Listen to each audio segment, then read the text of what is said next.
So we're told that p of x is equal to this expression here, and it says plot all the zeros, or x-intercepts, of the polynomial in the interactive graph. And the reason why it says interactive graph is this is a screenshot from this type of exercise on Khan Academy. And on Khan Academy, you'd be able to click on points here, and they'd put little dots, and you can either delete them and put them someplace else. So it would be an interactive graph. But this is just a screenshot, so I'm just going to draw on top of this. But the main goal is, what are the zeros of this polynomial? And then you just have to plot it on this graph. So pause this video and have a go at it. All right.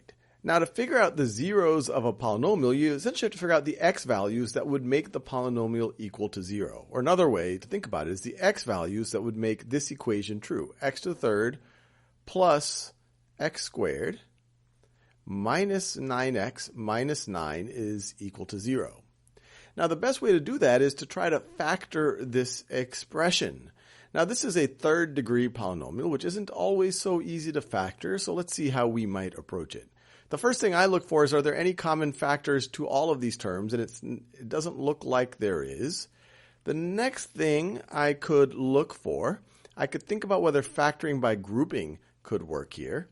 And when I think about factoring by grouping, I would look at the first two terms and I would look at the last two terms. And I would say, is there anything I could factor out of these first two terms that would, or what's the most that I could factor out of these first two terms? And then what's the most that I could factor out of these last two terms? And then would it leave something similar once I've done that factoring? Now, what I mean is, for these first two, we have a common factor of x squared. So let's factor out an x squared.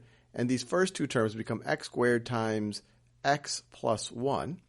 And then for these second two terms, I can factor out a negative 9. So I could rewrite it as negative 9 times x plus 1. Now that all worked out quite nicely, because now we see, if we view this is now our first term and this is our second term, we can see that x plus 1 is a factor of both of them. And so we can factor that out. We can factor out the x plus 1, and I'll do that in this light blue color. Actually, let me do it in a slightly darker blue color. And so if you factor out the x plus 1, you're left with x plus 1 times x squared minus 9, and that is going to be equal to 0. Now, we're not done factoring yet, because now we have a difference of squares. X squared minus 9, this is going to be equal to, and let me just write it all out. So I have this x plus 1 here. So I have x plus 1. And then the x squared minus 9 I can write as x plus 3 times x minus 3. If any of what I'm doing feels unfamiliar to you, if that first factoring feels unfamiliar, I encourage you to review factoring by grouping. And if what I just did looks unfamiliar, I encourage you to look at factoring differences of squares. But anyway, all of that would be equal to 0. Now, if I have the product of several things equaling 0, if any one of those things is equal to 0, that would make the whole expression equal to 0. So we have a situation where one solution would be the solution that makes x plus 1 equal to 0. And once again, I'm going to do that darker color. X plus 1 equal 0. And that, of course, is x is equal to negative 1. Another solution is what would make x plus 3 equal to 0.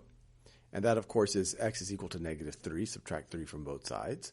And then another solution is going to be whatever x value makes x minus 3 equal to 0. Add 3 to both sides, you get x is equal to 3.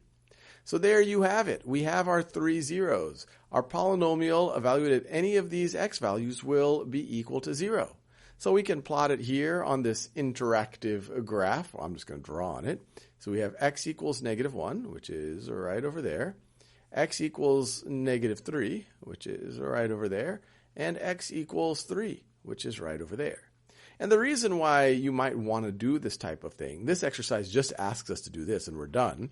But the reason why this is useful is this can help inform what the graph looks like. This tells us where our graph intersects the x-axis.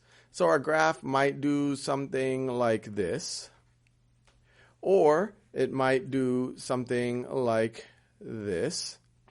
And we would have to look at other information to think about what that might be. But I'll leave you there.